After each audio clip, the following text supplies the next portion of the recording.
अनंत कोटि ब्रह्मांड नायक राजा धीराज योगीराज परब्रह्म श्री सच्चिदानंद सद्गुरु श्री साईनाथ महाराज।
वक्रतुंड महाकाय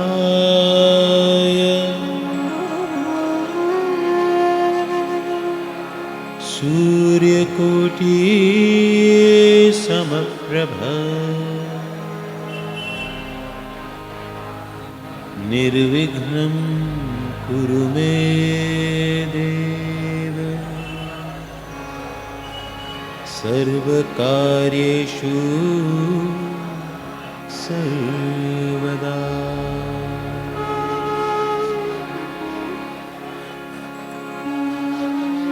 गजाननं भूतगणादिसेवितं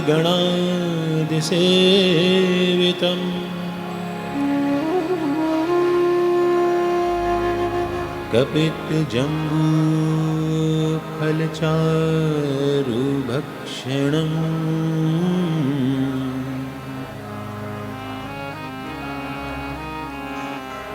उमासुतं शोकविनाशिकारं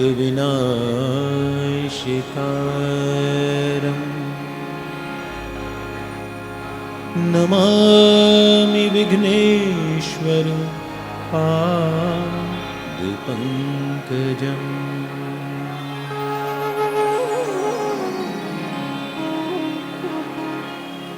या देवी सर्वभूतेषु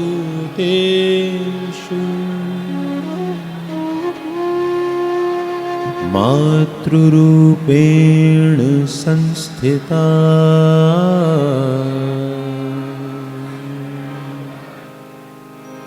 नमस्तस्यै नमस्तस्यै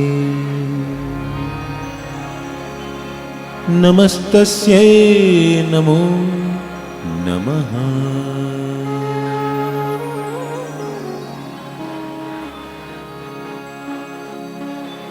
नाहं वसामि वैकुण्ठे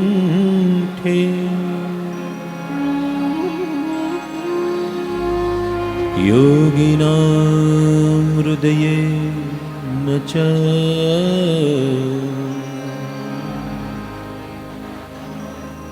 मद्भक्ता यत्र गायन्ति तत्र तिष्ठामि नारद।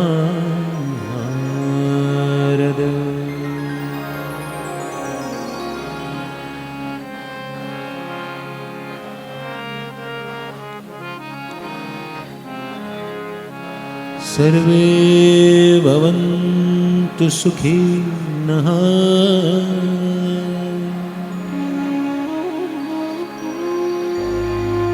सर्वे सन्तु निरामया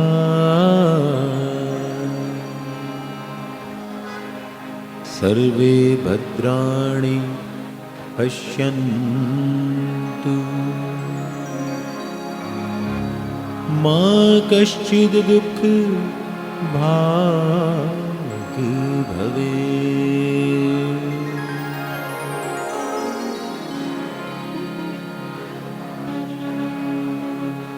गुरुर्ब्रह्मा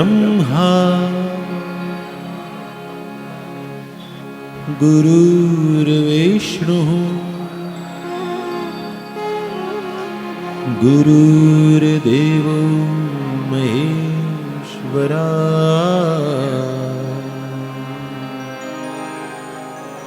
गुरुर्साक्षात् परब्रह्म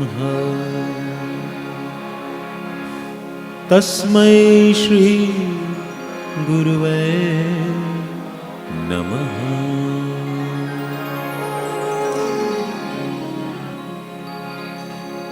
त्वमेव माताश्च पिता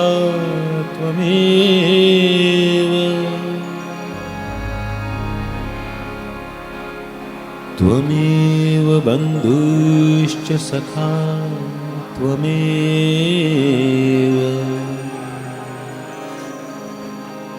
त्वमेव विद्या द्रविणं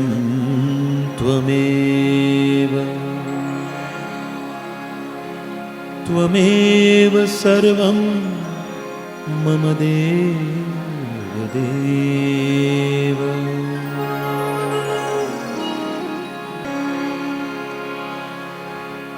मेरा मुझ में कुछ नहीं,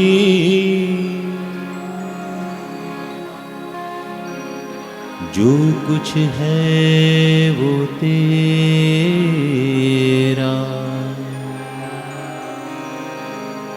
तेरा तुझको सौंपते क्या लागे है मेरा।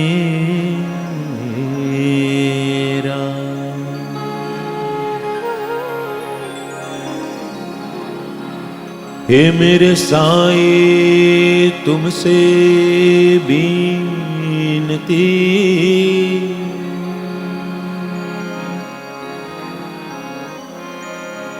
दोनों साथ रख,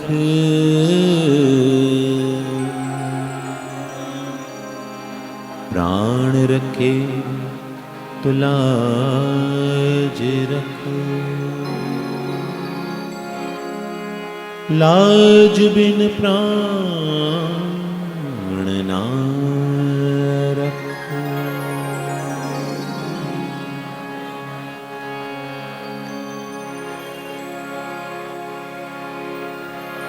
ऐसी बानी बोलिए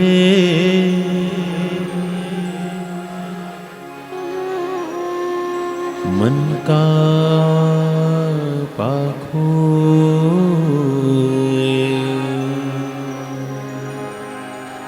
औरन को शीतल करे। आप हो शीतल हो,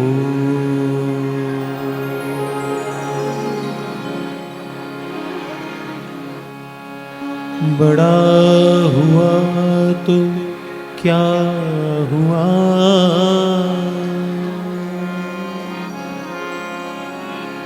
जैसे पेड़ खजूर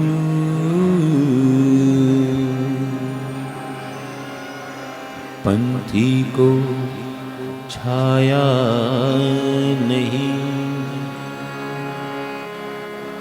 फल लागे अति दूर।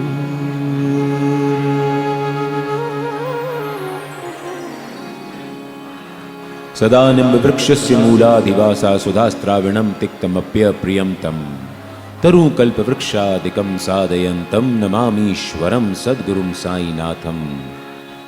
अनेक जन्मार्जित पाप संक्षयो भवेद् भवत्पाद सरोज दर्शनात् क्षमस्व सर्वान् अपराधात् पूंज काम प्रसीद साईश सद्गुरो दयानिधे।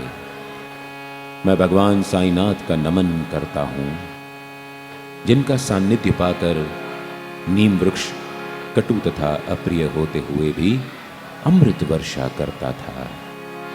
इसमें अनेकों व्याधियों से मुक्ति पाने के गुण होने के कारण इसे कल्प वृक्ष से भी अधिक श्रेष्ठ कहा गया है। आपके श्री चरण कमलों के दर्शन मात्र से अनेक जन्मों में किए गए पाप नष्ट हो जाते हैं।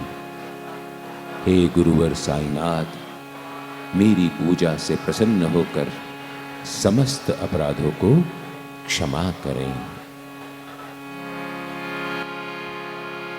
अनंत कोटि ब्रह्मांड नायक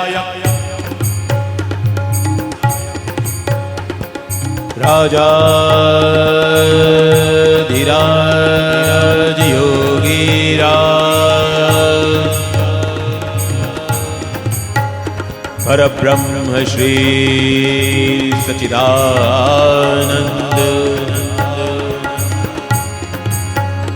सद्गुरु श्री साईनाथ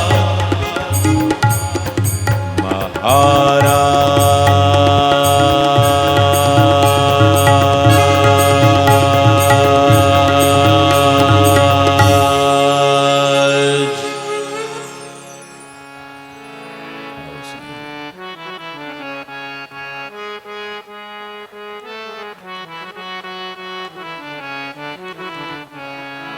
ये दर है साईं का, यहाँ से खाली न लौटे कोई। ये दर है साईं का, यहाँ से खाली न लौटे कोई।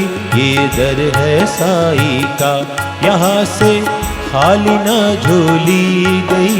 ये दर है साईं का, यहाँ से खाली न लौटे कोई। ये दर है साईं का।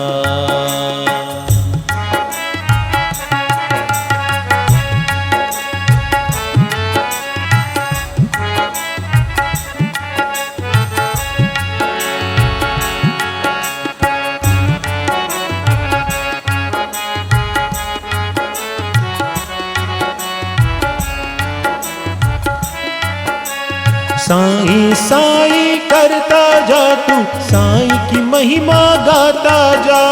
साईं साईं करता जा तू, साईं की महिमा गाता जा। जीवन की इस बगिया में साईं नाम के फूल खिलाता जा। जीवन की इस बगिया में साईं नाम का फूल खिलाता जा। साईं की खुशबू में गाता जा, साईं की खुशबू में गाता जा। ये दर है साईं का, यहाँ से खाली ना लौटे कोई। ये दर है साईं का, यहाँ से खाली ना लौटे कोई। ये दर है साईं का, यहाँ से खाली ना झोली गई। ये दर है साईं का।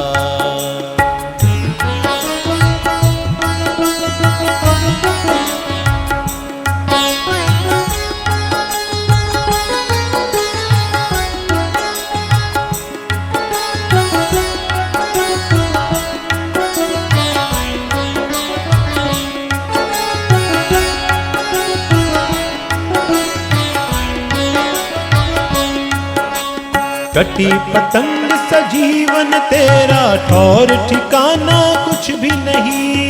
कटी पतंग सा जीवन तेरा, ठौर ठिकाना कुछ भी नहीं। तुझ बिन साईं अधूरा है, तू साईं बिन कुछ भी नहीं। तुझ बिन साईं अधूरा है, तू साईं बिन कुछ भी नहीं। करता जा साईं की कही, करता जा साईं की कही। ये दर है साईं का, यहाँ से खाली ना लौटे कोई। ये दर है साईं का, यहाँ से खाली ना लौटे कोई। ये दर है साईं का, यहाँ से खाली ना झोली गई। ये दर है साईं का, ये दर है साईं का, ये दर है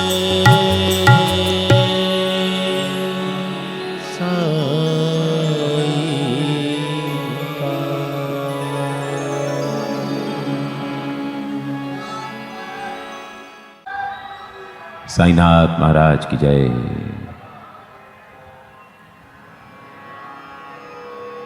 मेरे अंदर बैठे साईं का, आपके अंदर बैठे साईं को अभिवादन, अभिनंदन, आलिंगन और नमन। शिरडी की ये पावन पवित्र भूमि, साईं के भक्तों के बीच, साईं की धरा पर 18 जून 2024 श्री साईं अमृत कथा की इस आवृत्ति का आज अंतिम सोपान। इस अंतिम सोपान को तय करने के बाद ये कथा अपने अगले गंतव्य के लिए निकल पड़ेगी। आप सभी बहुत कृपा के पात्र हैं कि साईं ने आपको यहाँ पर उनके इस वांग्मय दर्शन की क्रिया में हाजिरी देने के लिए बुलवाया है। कथा का बुलावा भी बिल्कुल देव के बुलावे जैसा होता है। कोई यहां पर चाह करके भी नहीं पहुंच सकता और कोई ना चाहते हुए भी पहुंच जाता है। कोई यहां बैठ करके भी कथा के अंदर नहीं बैठता और कोई बाहर विचरते हुए भी कथा में बैठ जाता है। शब्द निकलते हैं, लेकिन शब्द उतरते उन्हीं के कानों में हैं जिनके कानों पर साईं की कृपा होती है। कथा कानों के रास्ते से दिल में केवल उन्हीं के उतरती है जिन्हें साईं ने चुन रखा होता है, जो इस कथा को पाने की योग्यता रखते हैं।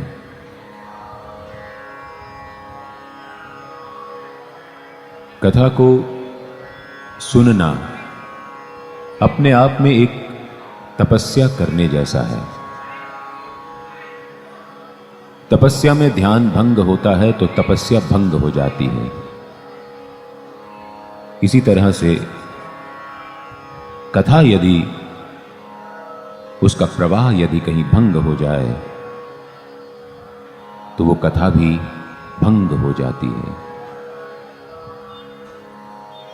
ये बिल्कुल फिल्म देखने जैसा है।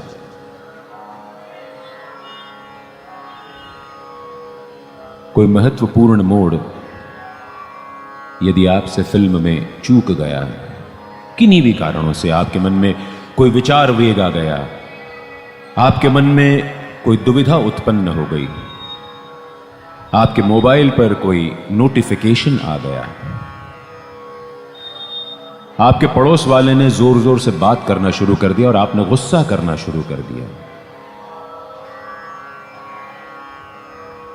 किसी ने पास वाले ने कोई ऐसी बात कर दी जो आपको नागवार गुजरी, तो कथा प्रवाह भंग हो जाता है। बाबा ने कहलवाया ना कि ये बिल्कुल तपस्या जैसा है। त से प का सफर, अपने आप को तपाने से पाने का सफर है। तपाने से पाने का सफर है। जब हम अपने आप को तपाते हैं तो त से तकलीफ दूर हो जाती है, और तपाने में से त से तकलीफ दूर हो जाए तो पाना रह जाता है। और पाने का एक अर्थ होता है हर्फ, सफा, या जिसको हम किताब की लीफ या पन्ना कहते हैं। पाना कई भाषा में पन्ने के लिए, यानी जो किताब का पन्ना होता है उसके लिए इस्तेमाल किया जाता है। और जब हम पाते हैं तो उस पाने से हम तर जाते हैं। एक प्रकार से हम उस तप से अपनी तकलीफों का तर्पण कर देते हैं कथा के माध्यम से। तर्पण यानी जो चले गए हैं या जो नहीं गए हैं और जो विचर रहे हैं, विचरण कर रहे हैं, जो अशांत हैं, उनकी शांति के लिए श्राद्ध तर्पण किया जाता है। श्राद्ध शब्द का ही एक मिला जुला भाव आता है, श्रद्धा। उन्हीं अक्षरों से बनता है श्राद्ध और उन्हीं अक्षरों से बनती है श्रद्धा। केवल आ की मात्रा यहां से वहां सरकानी होती है और सब कुछ खेल बदल जाता है।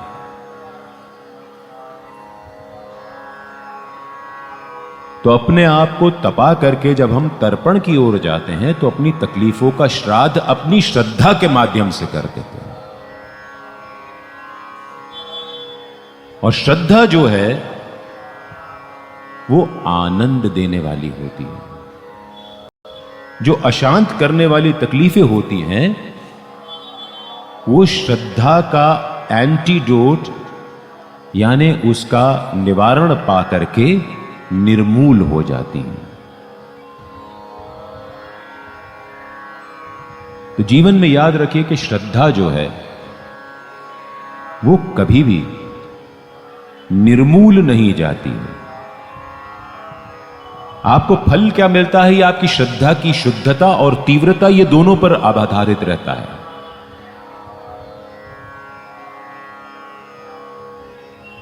अब आप कहेंगे कि मुझे तो अपनी श्रद्धा का फल नहीं मिल रहा है, तो ध्यान करिए, हो सकता है कि आपको आपकी श्रद्धा में कोई ऐसी कमी हो जो दिखलाई ना पड़ रही हो।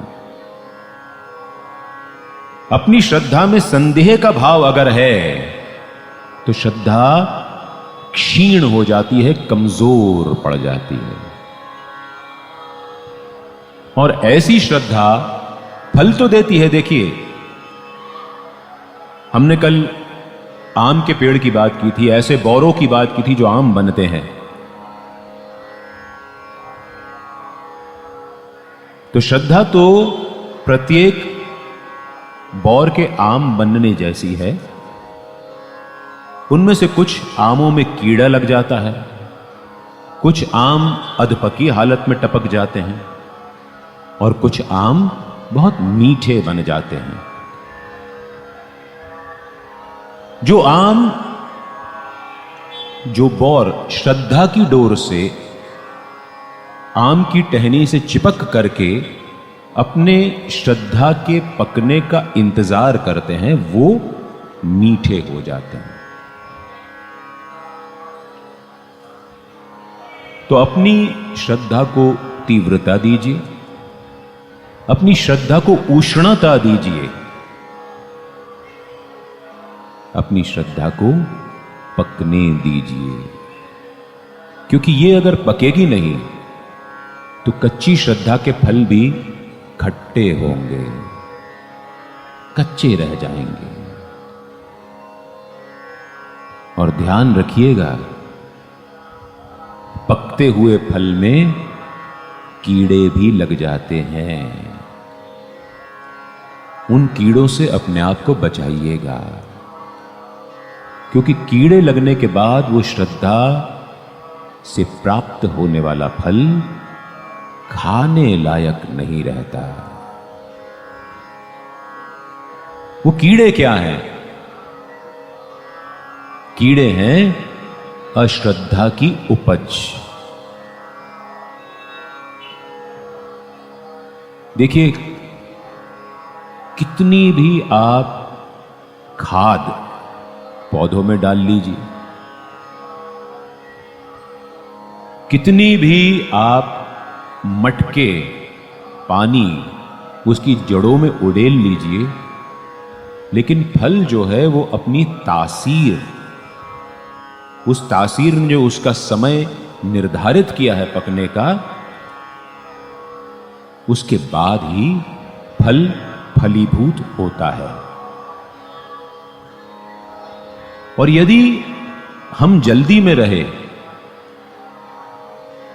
तो ये तो ऐसा ही होगा कि हम गायनेकोलॉजिस्ट के पास जाएं और उससे कहें कि कुछ ऐसा कर दो कि 9 महीने मुझे बच्चे को कोख में लेके ना घूमना पड़े, आप तो 5 महीने में ही बच्चा हो जाए, ऐसा कुछ कर दो। ऐसा हो नहीं सकता।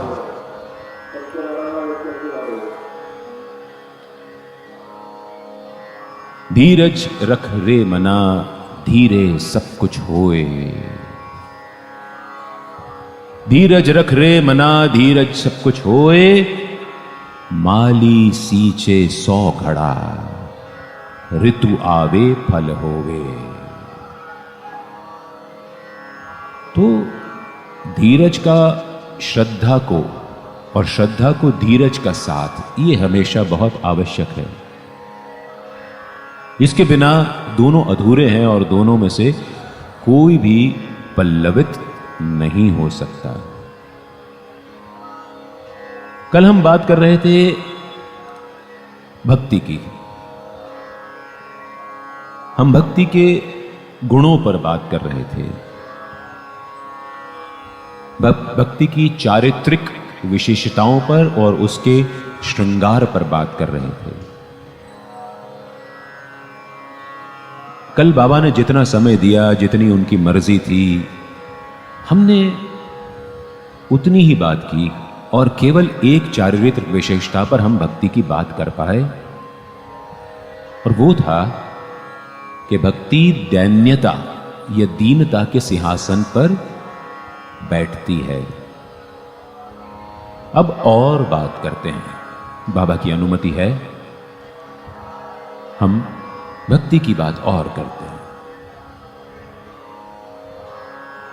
सदाचरण भक्ति के पैर के नूपुर हैं, पायल है, घुंघरू हैं। सदाचरण यदि नहीं है किसी भक्त के अंदर तो उसकी भक्ति मीठी नहीं लगेगी।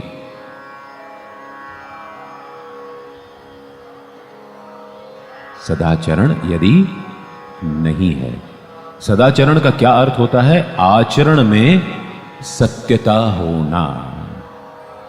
सतधन आचरण यानी सदाचरण। और जब सत्य की बात आती है तो बाबा का कहा हुआ एक वाक्य हमको याद आ जाता है कि इस मस्जिद माई में बैठकर मैं कभी झूठ नहीं बोलता।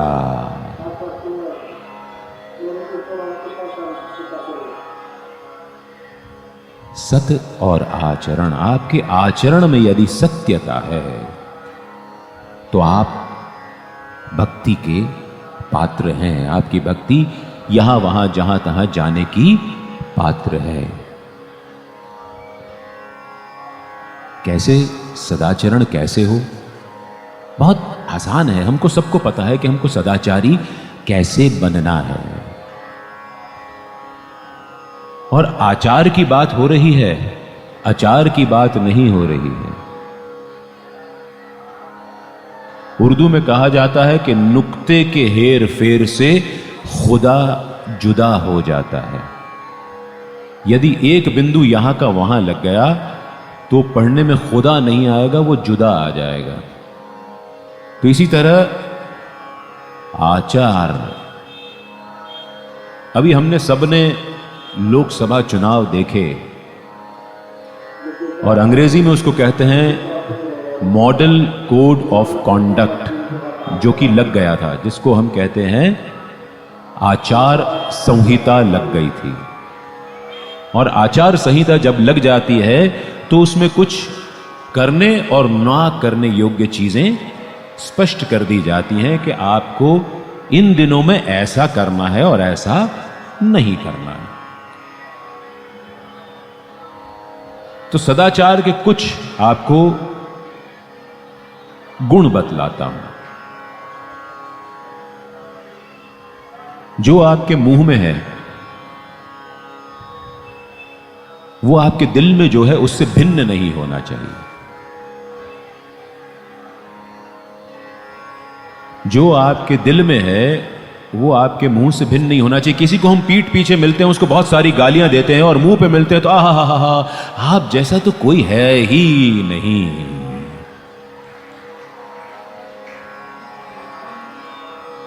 आप जैसा तो कोई है ही नहीं। ऐसे लोगों से बाबा को बड़ा गुस्सा आता था। पंढरपुर के एक वकील की बात आती है, जो वहां वकीलों के कमरे यानी बार रूम में बैठ करके तात्या साहब नूलकर जब बाबा की शरण में गए तो उसके बाबा के प्रति अनुराग को लेकर के और बाबा जैसे संत की शरण में गए हैं ये बात करके बाबा का और नूलकर का दोनों का मजाक बनाया था। और जब वो वकील महोदय बाबा के पास आए और बाबा के चरणों में गिरे तो जाहिर था कि बाबा ने उनको अच्छी खासी सुना दी। और हमारा पाला तो रोज ऐसे लोगों से पड़ता ही रहता है जो सामने मिलेंगे तो आहा चरण चूमा कर लेंगे, आपके पैर छूने लगेंगे और पीछे जाकर के देखो इनका धंधा है, ये ऐसा करते हैं वैसा करते हैं। तो जो आपके मुंह में है वो आपके दिल में हो और जो आपके दिल में है वो आपके मुंह में हो। किसी को खरी खरी सुनाना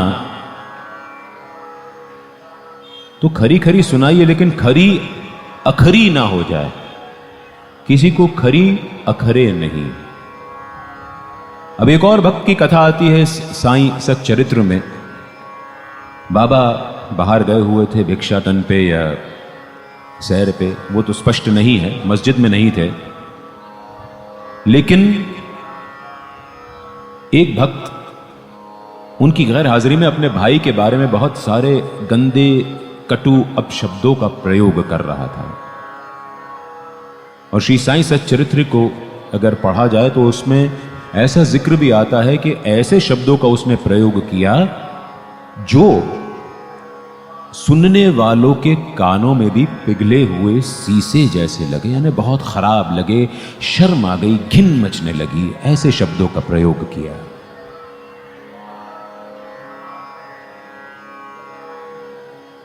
बाबा वापस आए।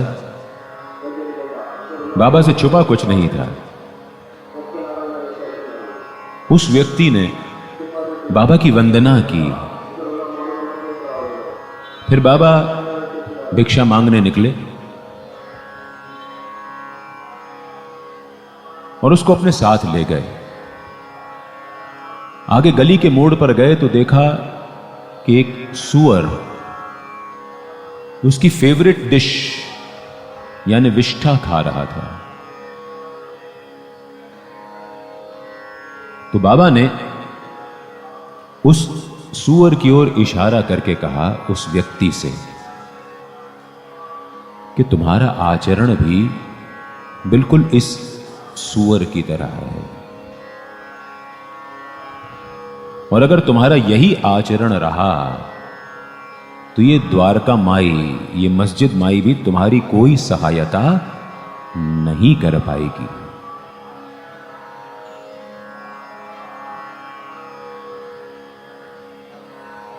हमको क्या समझ में आता है कि यदि हम इतने ही गंदे, घिन आने वाले शब्दों का प्रयोग किसी के लिए करेंगे,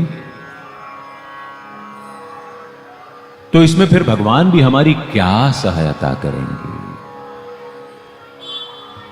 अरे आपको निंदा करनी है करिए, किसी के पीठ पीछे मत करिए, किसी के मुंह पर करिए, तो वो निंदा सकारात्मक हो जाएगी, वो निंदा नकारात्मक नहीं रहेगी और उसका दोष आपको नहीं लगेगा।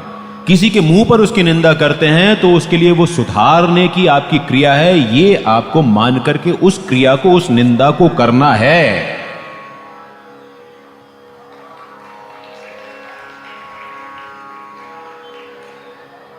निंदा करिए, कौन रोक रहा है, आप सच बात बोलिए। और लोग कहते हैं कि सच तो कड़वा होता है। अरे प्यारे, सच कड़वा नहीं होता, जुबान तेरी कड़वी होती है। सच को कड़वा बना करके बोलना की कोई आवश्यकता नहीं है।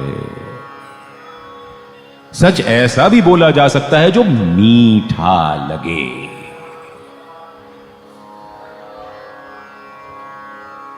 उसमें लोग कहते हैं कि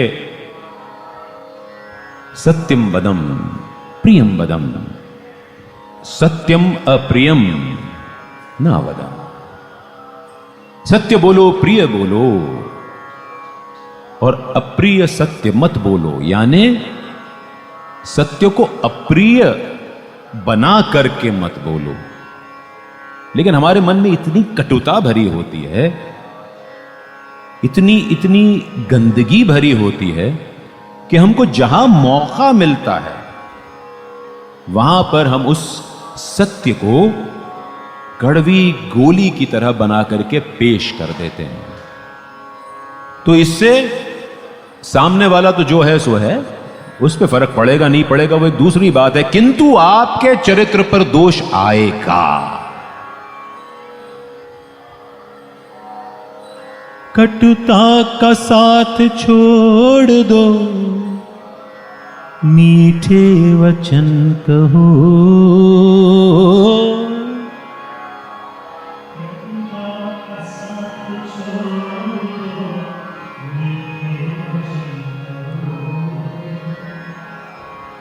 कटुता का साथ छोड़ दो, मीठे वचन कहो।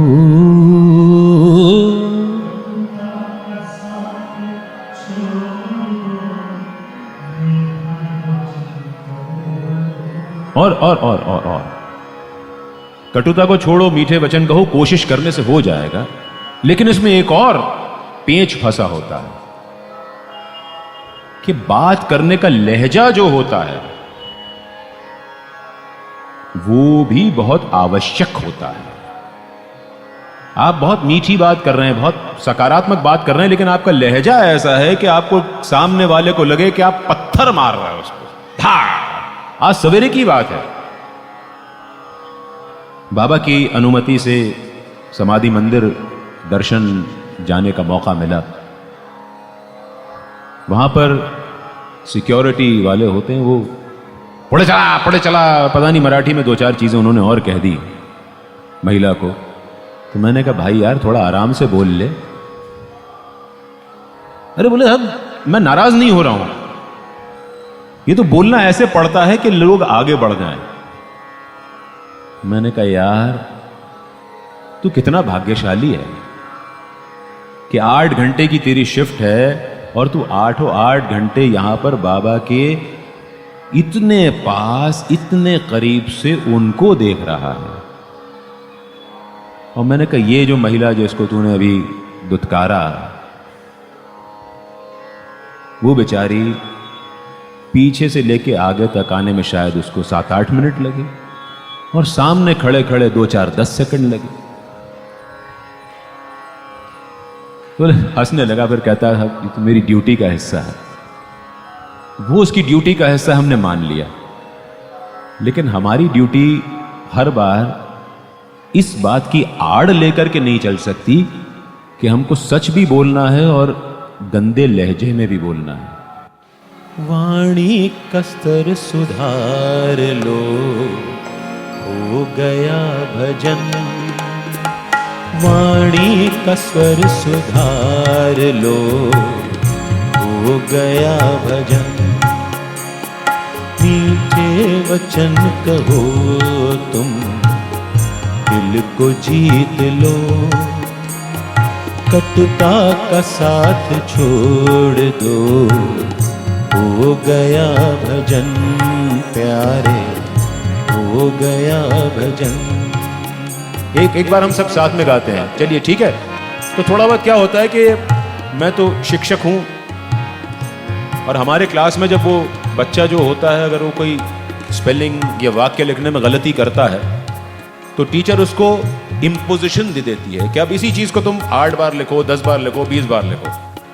तो कहीं ना कहीं वो गलती जो है वो पीछे छूटती जाती है।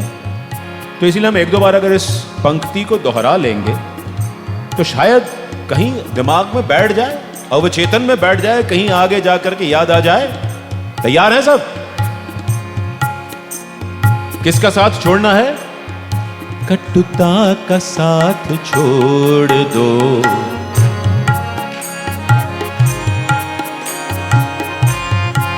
सुनाई नहीं दे रहा मुझे क्या गा रहे हैं।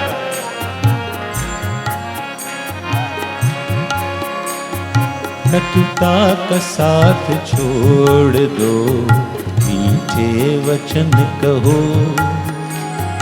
वाणी का स्वर सुधार लो, हो गया भजन प्यारे, हो गया भजन।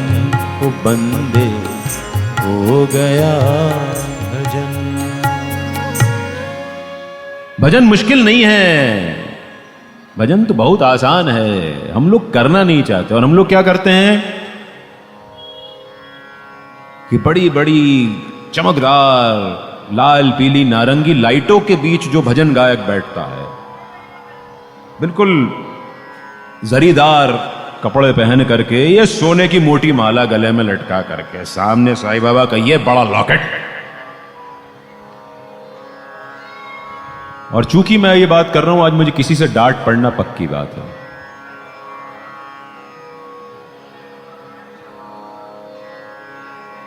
लाइटें जल रही हैं, डिस्को टाइप का माहौल बना हुआ है। मंच पे गायक जो है वो यहां से वहां कूद रहा है, वहां से यहां कूद रहा है।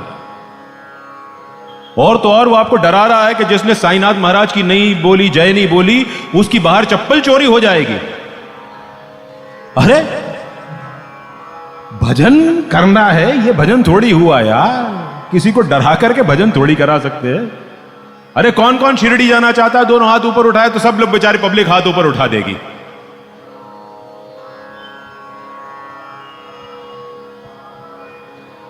जिसने साईनाथ महाराज की जय नहीं बोली, उसका शिरडी का बुलावा नहीं होगा। और मैं जान करके ऐसा करता हूं इन भजनों में, कभी वैसे तो जाता ही नहीं हूं, लेकिन जब बुलावा हो ही जाता है, किसी ने बहुत इसरार कर लिया कि आप आ जाइए, तो मैं चला जाता हूं। लेकिन वहां पे ये सब कुछ नहीं करता। जबरदस्ती नचाने की व्यवस्था, जबरदस्ती बड़े बड़े स्पीकरों से ब्लेयरिंग म्यूजिक। अरे देखिए, ये बड़ा आपको जाके भजन सुनने में अच्छा क्यों लगता है? उसका एक साधारण सा मनोवैज्ञानिक कारण है। जब बाहर का शोर ज्यादा हो जाता है, जब बाहर का शोर ज्यादा हो जाता है तो अंदर का शोर कम हो जाता है।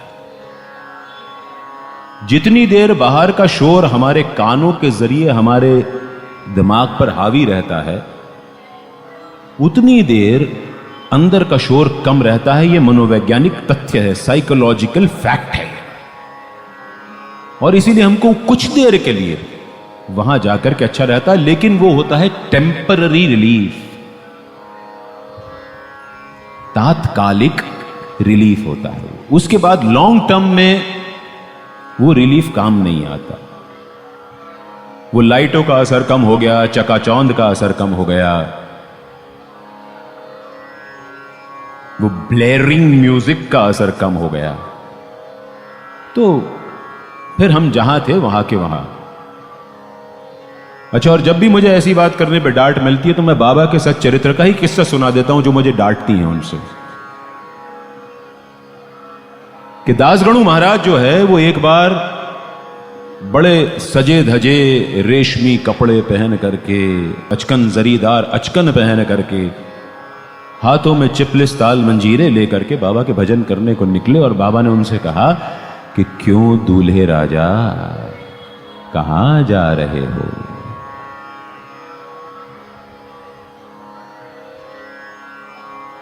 तब मुझे लगता है कि क्या जो ये साईं बाबा के भजन गा रहे हैं जो लोग, उन्होंने ये किस्सा पढ़ा नहीं है।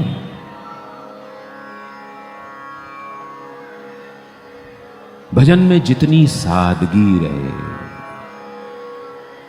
बाबा का यह कहना हुआ कि दासगणु महाराज ने वो दिन था और बाद का उनका फ्यूचर था, उनका भविष्य था, उन्होंने कभी ऐसी, मैं आपको थोड़ा सा और क्लिष्ट भाषा में समझा दूं, और क्लिष्ट भाषा समझाने का अर्थ यह होता है कि बात जाकर के खड़ाक चुप जाए, और चुपती है वो बात याद रहती है कि जोकर नुमा कपड़ों में उन्होंने कभी दोबारा भजन करने की हिम्मत नहीं की।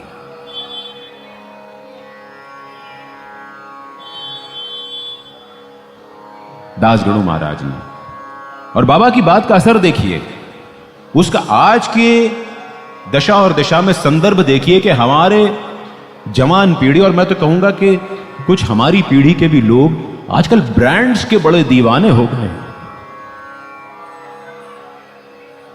हैंडबैग तो गुची का होना चाहिए, टी शर्ट अरमानी एक्सचेंज की होनी चाहिए, घड़ी राडो की या रोलेक्स की होनी चाहिए, बेल्ट जो है वो लुई वुइटॉन की होनी चाहिए। अरे अच्छी खासी दुकान भर के घूमते हैं आजकल के लोग। आजकल के बच्चे और खास तौर पे जो दिखावा करने वाले नए नए रईस होते हैं, तुम्हारा लहजा बता रहा है कि तुम्हारी दौलत नई नई है।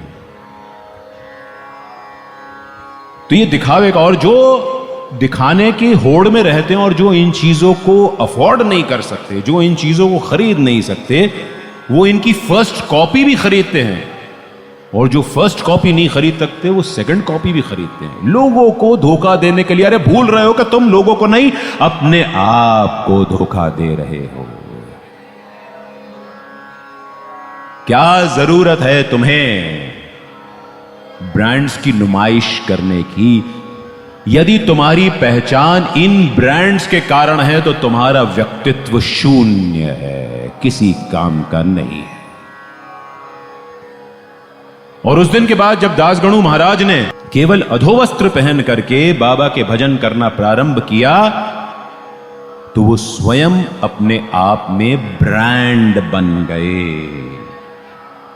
और आजकल के बच्चों को यह सीखना होगा, नए नए रईसों को यह सीखना होगा, तो यह सीखना होगा कि हमें अपने अंदर इतनी कुव्वत पैदा करनी होगी, इतनी शक्ति लानी होगी, अपनी अंदर की शक्ति, कि हम खुद ब्रांड बन जाएं और किसी ब्रांड के बहाने, किसी ब्रांड के आश्रय हमारी पहचान कभी ना बने। यह बात ध्यान में रखना। इंसान की रईसी दिखाने से नहीं आती, इंसान की रईसी उसके व्यक्तित्व में, उसकी बोलचाल में, उसके रहन सहन में और उसके किरदार में झलकती है। अगर वो इनमें नहीं झलकती तो वो रईस नहीं है, छोड़ दीजिए इस बात को। और पैसों से सिर्फ कोई रईस नहीं हो जाता। अगर पैसों से कोई रईस होता तो इस फटे कपड़े पहनने वाले फकीर के सामने कोई सिर ना झुकाता, बड़े से बड़ा रईस।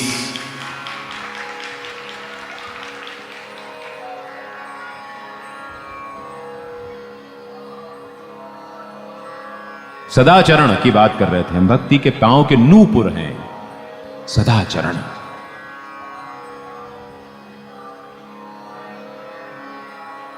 सत्य बोलो, प्रिय बोलो, ऐसा सत्य जो अप्रिय है उसको अप्रिय रूप से मत बोलो। तुम अपने लिए 4 दुश्मन खड़े कर लोगे।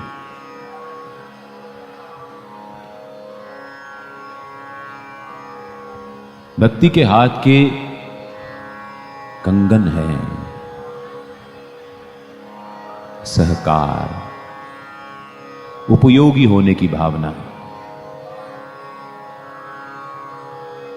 परसों बाबा ने कहलवाया था इस कथा में कि योगी बनने का सबसे आसान रास्ता है उपयोगी बन जाओ। जो उपयोगी बन जाता है वो अपने आप योगी बन जाता है। किसी और प्रकार से योग करने की आवश्यकता है ही नहीं, क्योंकि उपयोगी होना भी बड़ी साधना है साहब, बड़ी साधना है। कंगन कहां पहने जाते हैं? हाथों में। और हाथों का क्या औचित्य है हमारे जीवन में? हमारे दर्शन में बतलाया गया है कि सवेरे जब आप उठते हैं, सबसे पहले, मुझे नहीं पता आप में से कितने लोग करते हैं, मुझे तो सिखलाया गया है कि सबसे पहले उठ करके आप दोनों अपनी हथेलियों को रगड़ें।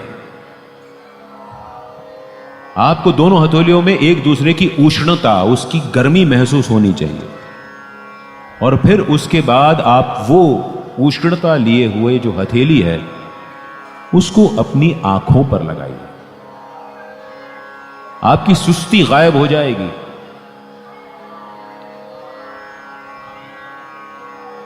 जो लोग सवेरे जल्दी नहीं उठने के कारण जिम या फिजिकल ट्रेनिंग नहीं कर पाते, उनको जिम ट्रेनर समझाते हैं। और फिजिकल ट्रेनिंग में कहा जाता है कि the toughest step is the first step outside your bed.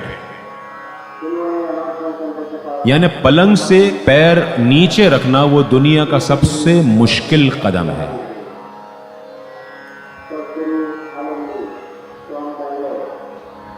आपके संस्कारों की शुरुआत यहीं से होती है। आप पैर नीचे लीजिए लेकिन जमीन पर मत लगाइए। संस्कार हैं। आप दोनों हाथों को जब आंख पे लगाते हैं उसके बाद आप दोनों हाथों को, हथेलियों को यूं जोड़ते हैं जिससे आपके हथेली में एक अर्धचंद्राकार बन जाता है। और फिर आप एक हल्का सा छोटा सा श्लोक बोल लीजिए, कराग्रे वसते लक्ष्मी करमूले सरस्वती कर मध्ये तु गोविंद प्रभाते कर दर्शनम। यानी कर यानी हाथ के अगले भाग में लक्ष्मी होती है, निचले भाग में सरस्वती होती है, बीच वाले भाग में गोविंद निवास करते हैं। अरे इस मानव शरीर का महत्व तो आपने आज तक जाना नहीं है, तभी तो आप कुड़ते रहते हैं, शिकायतें करते रहते हैं, भिन भिनाते रहते हैं। ये जो आपको अरबों की नेमत मिली है, अरबों की नेमत मिली है, उसका ध्यान क्या करते कि ये अरबों की नेमत इसलिए है क्योंकि इसमें से जब भी किसी एक छोटे से अंग में छोटा सा दर्द का एहसास होता है तो आपको तिल मिलाने के सिवा और कोई चारा नहीं रहता है। ये शरीर ऐसी अद्भुत शय है ऊपर वाले की कि जिसके माध्यम से हम साईं को प्राप्त कर सकते हैं। नहीं तो हम साईं को प्राप्त करने योग्य रहेंगे ही नहीं।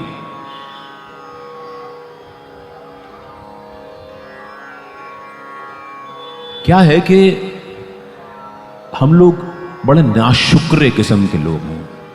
जो नहीं है उसके लिए कुड़ते रहेंगे और जो है उसका शुक्रिया अदा नहीं करते। बीइंग ग्रेटफुल बिगेट्स मोर ब्लेसिंग्स, यानी शुक्रिया कहते रहने से और नेमतों के रास्ते खुल जाते हैं। कराग्रे वस्ते लक्ष्मी, आपके पास यदि हाथ हैं तो बोलिएगा सवेरे उठ करके, कराग्रे वस्ते लक्ष्मी कर मूले सरस्वती कर मध्ये तु गोविंदा प्रभाते कर दर्शनम समुद्र वसने देवी पर्वतस्तन मंडले विष्णु पत्नी नमस्तुभ्यम पाद स्पर्शम क्षमस्वमेव।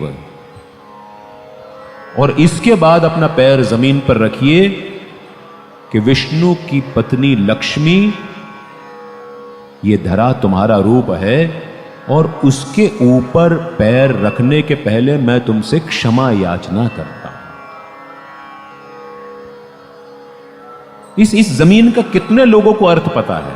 आप चलते इसी पे हैं, और जब अहंकार आ जाता है, धन दौलत मिल जाती है, कहीं से आप मेरिट लिस्ट में आ जाते हैं, तो आप हवा में उड़ने लगते हैं। तब बड़े बुजुर्ग कहते हैं कि जरा जमीन पर पैर रख करके चलो।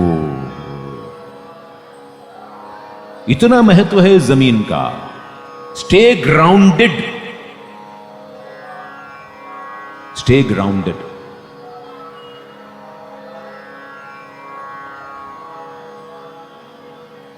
ये श्लोक सारे आपको इंटरनेट पे मिल जाएंगे। उच्चारण थोड़ा सा शुद्ध रखने की कोशिश करिएगा, क्योंकि याद रखिएगा कि नुक्ते के हेर फेर से खुदा जुदा हो जाता है।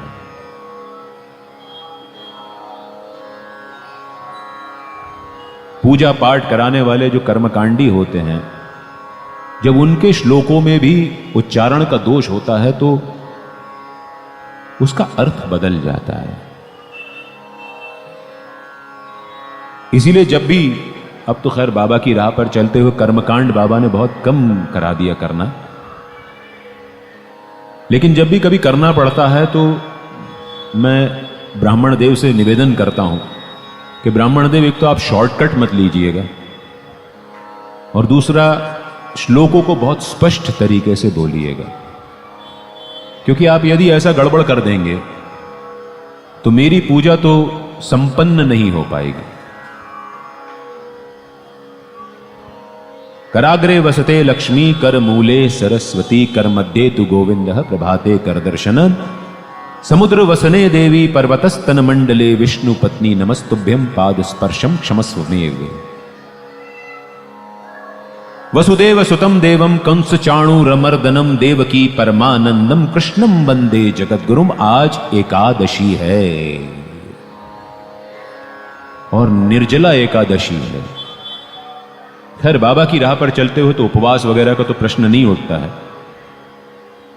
लेकिन कहते हैं कि एकादशी का व्रत जिसने कर लिया, आज की एकादशी निर्जला एकादशी का व्रत जिसने कर लिया, उसको साल भर की एकादशी के व्रत का पुण्य प्राप्त हो जाता है।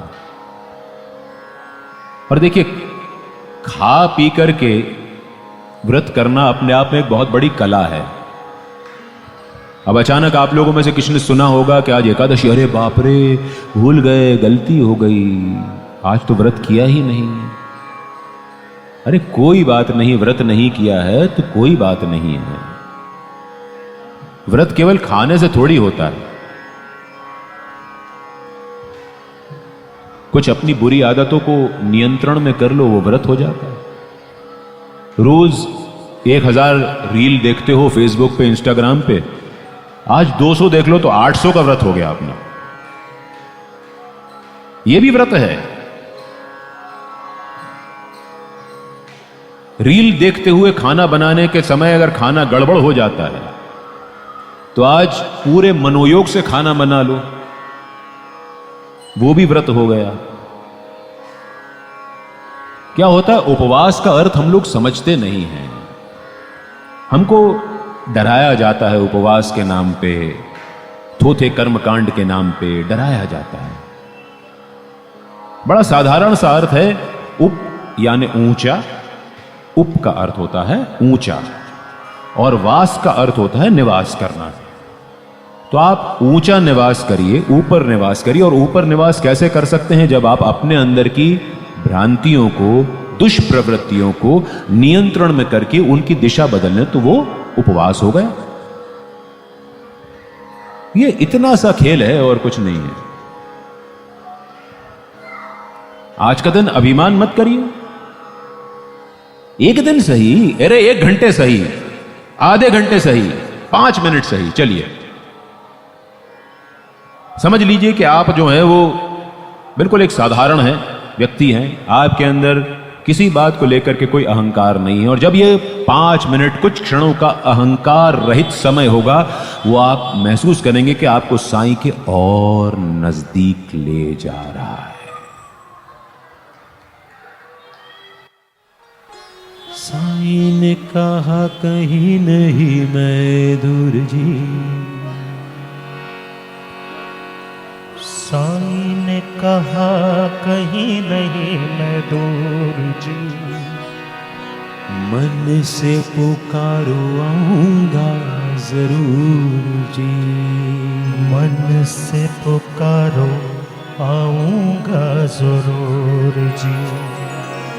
श्रद्धा सबूरी सदा साथ रखना, श्रद्धा और सबूरी सदा साथ रखना, करना कभी न धन का गुरूर जी, करना कभी न धन का गुरूर जी। साईं नाम साईं नाम साईं जपिए, साईं नाम साईं नाम साईं जपिए, साईं नाम साईं नाम साईं जपिए, साईं नाम साईं नाम साईं जपिए। दिन रात सुबह शाम साईं जपिए, दिन रात सुबह शाम साईं जपिए, साईं नाम साईं नाम साईं जपिए, साईं नाम साईं नाम साईं जपिए, साईं नाम साईं नाम साईं जपिए, साईं नाम साईं नाम साईं जपिए, साईं नाम साईं नाम साईं जपिए, साईं नाम साईं नाम साईं जपिए।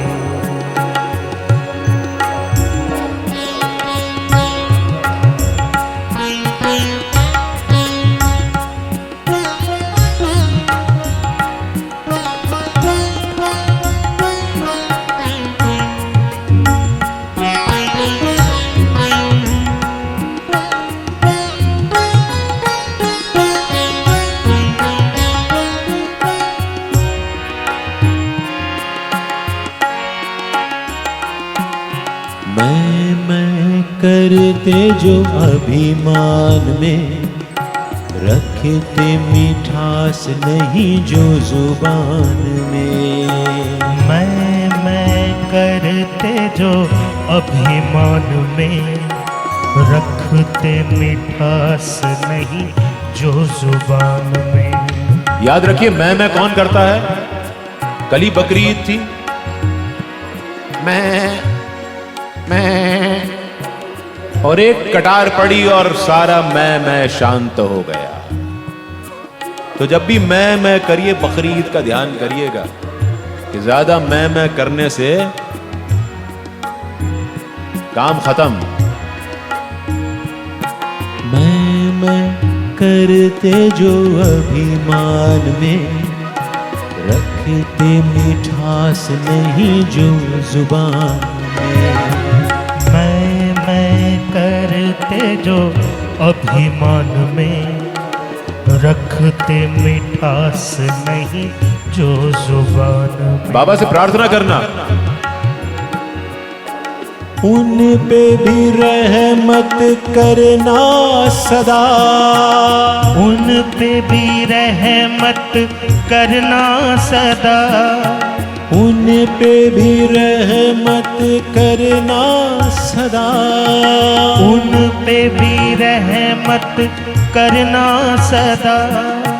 रखना साईं तू उनको भी ध्यान में, रखना साईं तू उनको भी ध्यान में। साईं नाम साईं जपिए, साईं नाम साईं जपिए, साई नाम साई जपिए, साई नाम साई जपिए।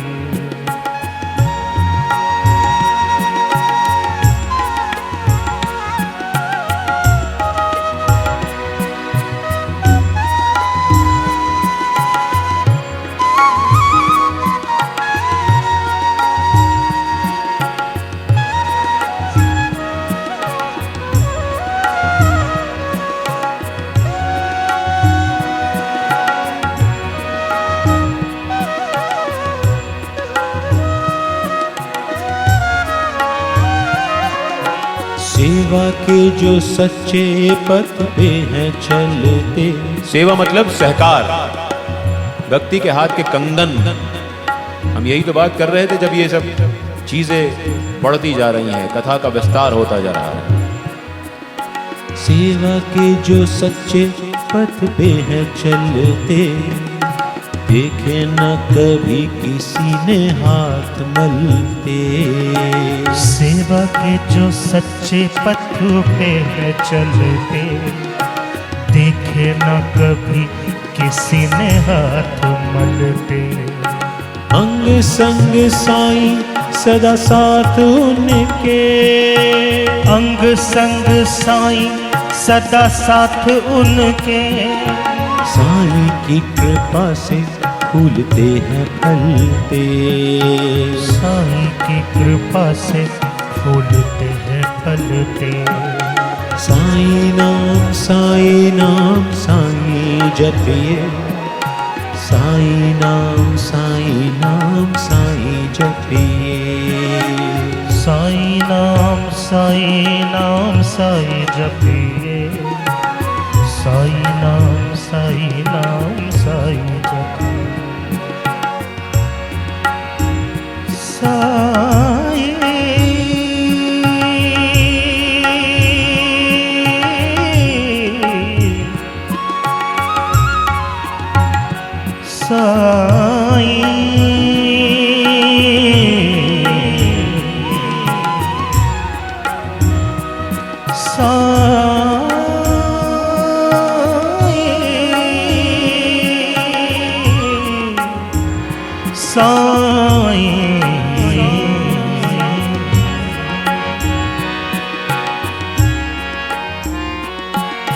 सबको नमन कर प्यारे सदा, बंदे बंदे में वो साईं आप है बसा।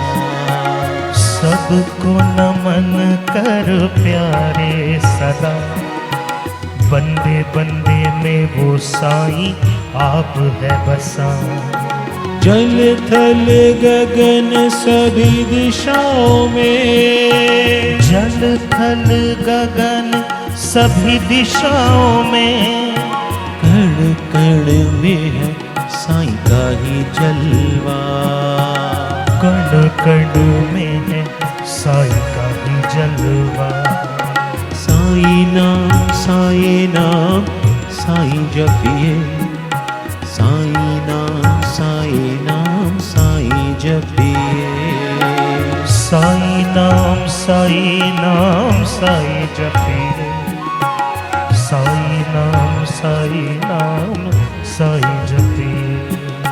दिन रात सुबह शाम साईं जपिए, दिन रात सुबह शाम साईं जपिए। साईं नाम साईं जपिए, साईं नाम साईं जपिए। साईं नाम साईं जपिए, साईं नाम साईं जपिए। साईं नाम